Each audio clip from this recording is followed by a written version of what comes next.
মাসিক বাজার থেকে আমি যেভাবে অল্প অল্প করে টাকা জমিয়ে থাকি এবং মাসের শেষে দেখা যায় আমার 2-3 হাজার টাকা আমার হাতে থেকে যায়। আসসালামু আলাইকুম এভরিওয়ান, আপনারা সবাই কেমন আছেন? আশা করি ভালো আছেন। আমি আল্লাহর অশেষ রহমতে ভালো আছি। কাছে বা দূরে, দেশ এবং দেশের বাইরে যে যেখান থেকে আমার ভিডিওটা দেখছেন আপনাদেরকে অসংখ্য ধন্যবাদ। নতুন করে একটা ভিডিও নিয়ে আসলাম আপনাদের মাঝে। এই তো দেখেন আদনানের বাবা সকালবেলা যেয়ে বাজার করে নিয়ে আসছে। এই তো এখানে ড্রাগন ফলগুলো এনেছে, ডিম এনেছে, পটল, তারপর ঢেঁড়স, তারপর এনেছে করলা, একটা মিষ্টি কুমড়া, ধনিয়া পাতা, এইগুলো নিয়ে এসেছে। আর কি বলবো, বাহিরে তো বৃষ্টি হচ্ছেই, আর কয়েকদিন ধরে কিন্তু ভালোই বৃষ্টি হচ্ছে, 2 দিন ধরে। তাই ভাবছি যে আজকে একটু খিচুড়ি রান্না করব, কারণ বৃষ্টির দিনে খিচুড়ি না খেলে তো জমেই না। আর এখানে দেখেন আদনানের বাবা কিন্তু বাজার করে এসে এই তো এখন নাস্তা খেয়ে চলে যাবে অফিসে। আর এখানে দেখেন সকালবেলা যেহেতু ঘুম থেকে উঠেছি, আদনান কিন্তু এখনও ঘুমাচ্ছে। আর ঘর দুয়ার তো সব কিছু বাকি রয়েছে, এখনও কোনো কিছু পরিষ্কার করিনি, সব কিছু পরিষ্কার করে নেব। খালি সকালে নাস্তা বানিয়ে নিয়েছি। এখন আদনানের বাবাকে বিদায় করে তারপর আমি পুরো ঘরটা ক্লিন করে নেব। বর্তমান যুগে এখন যে জিনিসই আপনি কিনেন না কেন সব কিছুই কিন্তু অনেক দাম ছাড়া কোনো জিনিসই মনে করেন কেনা যায় না। কারণ জীবনে বেঁচে থাকতে হলে কম বেশি করে কিন্তু সব জিনিসই কিনতে হবে। সাপ্তাহিক বাজার থেকে আমি মাসে অনেক টাকাই কিন্তু সঞ্চয় করতে পারি, একটু হিসেব আর বুদ্ধি করে খাটিয়ে। মনে করেন যদি বাজার সদাই করা যায়, কারণ আমাদের দৈনন্দিন জীবনে অনেক কিছুই লাগে, তার থেকে আমি কিছু টাকা সেভ করার চেষ্টা করি। প্রত্যেক সপ্তাহে যদি আমি মনে করেন যে 300-400 থেকে 500 টাকা যদি সেভ করতে পারি, অনেক কিছুই আমরা কিনে থাকি, যেমন কাঁচা তরি তরকারি, তারপর সবজি, মাছ, মাংস, এগুলো কিন্তু আমরা কিনে থাকি সাপ্তাহিক।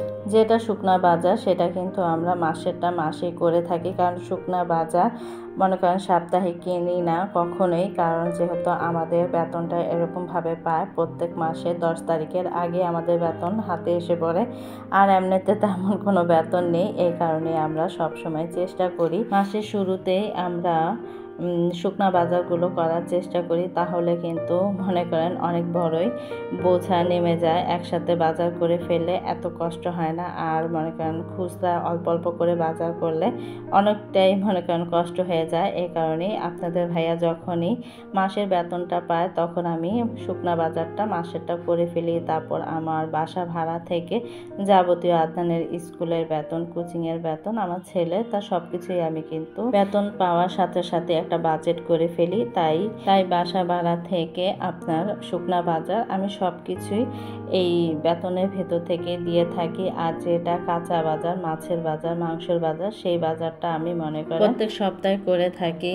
কারণ আমার ওই জায়গা থেকে মনে করেন যেটা আমি মানে শুকনা বাজার করে থাকি, রুম ভাড়া, সব কিছু রুম ভাড়া এগুলো তো একটা বাজেটের ভিতরে থাকে। স্কুলের বেতন, কোচিংয়ের বেতন, ডিশ বিল, ওয়াইফাই বিল, এগুলো কিন্তু একটা বাজেটের ভিতরে থাকে। মানে যা টাকা সেটাই কিন্তু দিতে হয়। এখান থেকে আমি 2 টাকাও মনে করেন আয় করতে পারি না, বরঞ্চ মনে করেন যা টাকা তাই দিতে হয়। আর বিশেষ করে আমার যে শুকনা বাজারগুলো আছে সেখান থেকে আমি অনেক টাকাই সেভ করতে পারি, ওগুলো মাসের শুরুতে করে ফেলি। এই কারণে আর মনে করেন শুকনা বাজার থেকে প্রত্যেক সপ্তাহে যেহেতু করি, সেখান থেকেও আমি কিছু টাকা সেভ করি। যেমন মনে করেন যে 400-500 টাকা কিন্তু সপ্তাহে আমি রাখতে পারি ইনশাল্লাহ, কারণ একটু হিসেব করে চলি বলেই কিন্তু আমি এই টাকাটা সেভ করতে পারি। আর এই টাকাটা কিন্তু যখন আমার খুবই দরকার পড়ে তখন আমি আবার ভেঙেও ফেলি। কারণ আমার এই মাসে আমার টিভিটা নষ্ট হয়ে গেছে, মানে টিভির চলছে না, তাই আমি মেকানিকের কাছে দিয়েছি। তা জানি না, হয়তো 2-3 হাজার টাকা খরচ হতে পারে, আরও বেশিও লাগতে পারে, বলতে পারি না। কারণ স্মার্ট টিভি, আর জানেনই তো ওইগুলো যদি পিকচার টিপ চলে যায় তাহলে 10-12 হাজার টাকাও লেগে যেতে পারে। তা কিছু করার নেই, যে টাকাটা আমি সেভ করি দেখা যায় অনেক সময় একটা বিপদের সম্মুখীন হয়ে যাই আমরা, তখন ওই টাকাটা কিন্তু আলহামদুলিল্লাহ খুব সুন্দরভাবেই মানে ঠিক করতে পারি। একটা মানে সমস্যার সম্মুখীন আমরা হতে পারি এই টাকাটা দিয়ে।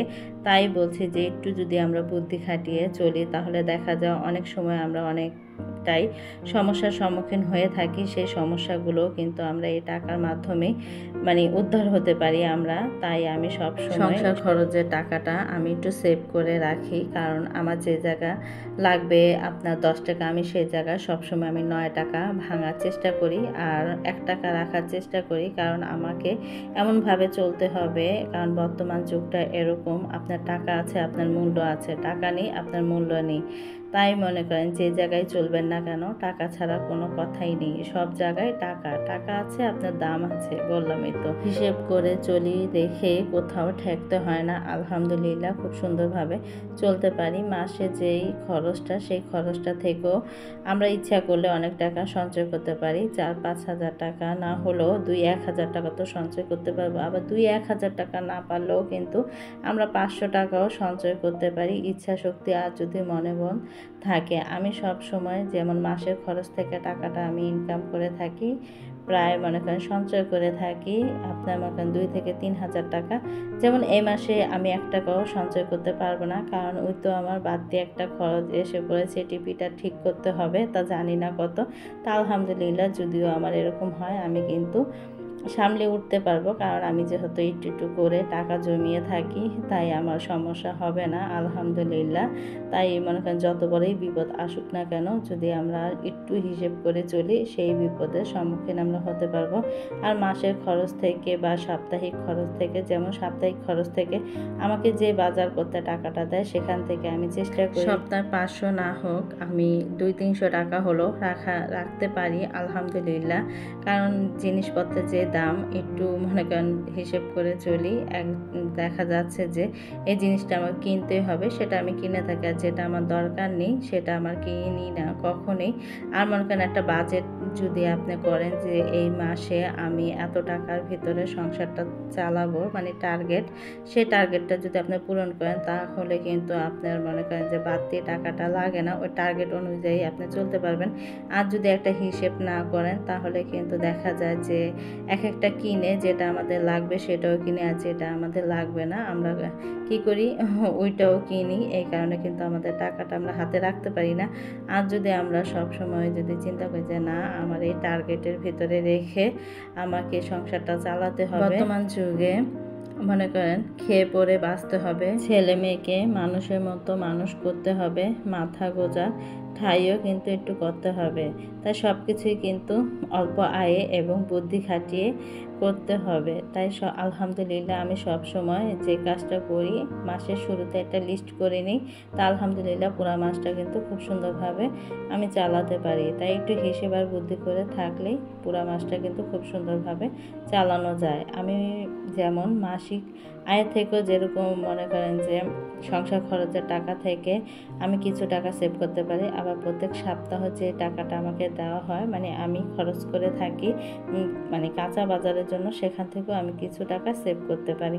তো অনেক কথাই বলে ফেললাম। আর এখানে দেখেন আমি কিন্তু খিচুড়ি রান্না করেছি, বাইরে দুমছে বৃষ্টি হচ্ছে, তা বৃষ্টির দিনে খিচুড়ি হবে না তা তো হয় না, তাই খিচুড়ি রান্না করেছি গরুর মাংস দিয়ে। আর এখানে দেখেন কাঁঠালটাও এনেছে, কারণ বৃষ্টির দিনে কাঁঠাল খেতে কিন্তু ভীষণ ভালো লাগে, আর আমি অনেক পছন্দ করি কাঁঠাল। তাই আমাদের ঘরে প্রত্যেকটা ফ্যামিলিই পছন্দ করে, কিন্তু আমার একটু গ্যাসের সমস্যা, এই কারণে আমার বেশি খেতে চায় না, কিন্তু আমরা আবার আলহামদুলিল্লাহ খাই। আর এই কাঁঠালটা যে কাটছিলাম, কাঁঠালটা দেখতে কিন্তু ভালোই গোলগাল সুন্দরই ছিল, কিন্তু কিছুদিন আগে আমি একটা কাঁঠাল ভেঙেছিলাম, সেই কাঁঠালটা মাশাআল্লাহ এত সুন্দর রোয়া হয়েছে, আমি তো দেখে মুগ্ধ। আর এই কাঁঠালটাও কিন্তু মানে ভালোই রোয়াগুলো কিন্তু একটু নরম ছিল, খেতে অনেক মিষ্টি ছিল, ভালোই ছিল। এই তো দেখেন এই কাঁঠালটা কিন্তু মুড়ি দিয়ে খেতে খুবই ভালো লাগে, অর্থাৎ মুড়ি দিয়ে খেয়েছি। আর বিশেষ করে কি নরম কাঁঠালের চাইতে মানে একটু শক্ত কাঁঠাল হলে বেশি ভালো লাগে, তা খেয়েছি আলহামদুলিল্লাহ। এটা যেহেতু একটু দোরসা মিষ্টি ছিল তা খুবই ভালো লেগেছে।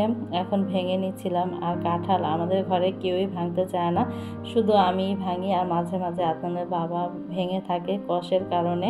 তা কি করব, কাঁঠাল যেহেতু পছন্দ করি খেতে তো হবেই, তাই ভেঙে নিচ্ছিলাম।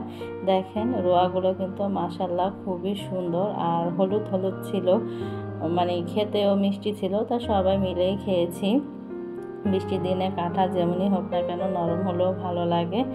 আর কি বলবো, ফ্ল্যাটের বাসা মনে করেন যে গেট খুলে এই ঘরে কাঁঠালের ঘ্রাণ, ওই ঘরে কাঁঠালের ঘ্রাণ। আর এখন যেহেতু আম সিজনের সময়, সব জায়গায় এখন আম আর কাঁঠালের ঘ্রাণটা থাকবে। আর কাঁঠালের ঘ্রাণটা আমার খুবই ভালো লাগে। আমাদের বাড়িতে কাঁঠাল আনলে কি করি আমরা, এই তো দেখেন এই কাঁঠালটা আমি অর্ধেক ভাঙবো আর অর্ধেক রেখে দেবো, কারণ সেখান থেকেও কিন্তু কাঁঠাল থেকে যাবে। অতএব আমরা কাঁঠাল পছন্দ করি ঠিক আছে, কিন্তু অতিরিক্ত খেতে পারি না। এই মনে করেন যে অর্ধেকের মতো ভাঙলে আর 4-5 জন পরে দিয়ে অর্ধেক রেখে দেব, কারণ অনেকে আছে যে এক বসা পুরা কাঁঠাল 4-5 জনে খেতে পারে, কিন্তু আমাদের বাসা তা না। আমাদের বাসা মনে করেন 3-4 পিস বা 5-6 পিস খাওয়ার পরে আর কেউ খেতে পারে না।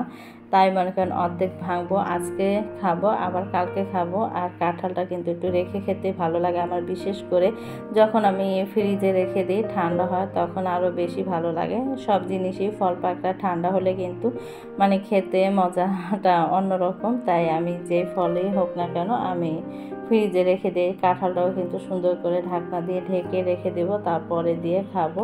আর এই তো দেখেন একটা পর একটা কিন্তু কাঁঠাল ভাঙছিলাম। কাঁঠালের রোয়াগুলো কিন্তু মাশাআল্লাহ খুবই সুন্দর ছিল, কিন্তু একটু নরম ছিল।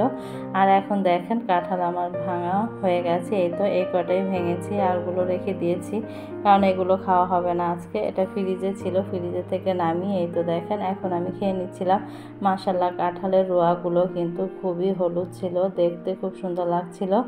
আর মনে করেন খেতেও কিন্তু খুবই মিষ্টি ছিল। এরকম কাঁঠাল যদি একটু মিষ্টির পরিমাণটা একটু বেশি হয় তাহলে কিন্তু খেতে খুবই ভালো লাগে। সন্ধ্যার সময় খুব বেলপুরি খেতে ইচ্ছে করছিল, তাই ছেলেকে বলছিলাম একটু বেলপুরি নিয়ে আসো। আমাদের বাসার সামনেই বেলপুরি যেহেতু বসে, তাই ছেলে দেখেন বেলপুরি নিয়ে আসছে। আর আমার এই বেলপুরিটা এত পছন্দ, ফুচকা আর বেলপুরি আমি প্রায় প্রায় এনে খাই, আমার কাছে খুবই ভালো লাগে। তারপর ছেলে স্কুলে গেল খেয়ে থাকি, তাই এই তো দেখেন খাচ্ছিলাম, খুবই মজা ছিল। ভিডিওটা আর বড় করব না। সবাই ভালো থাকবেন, সুস্থ থাকবেন, আমাদের জন্য দোয়া করবেন, আমরাও আপনাদের জন্য দোয়া করি। আল্লাহ হাফেজ।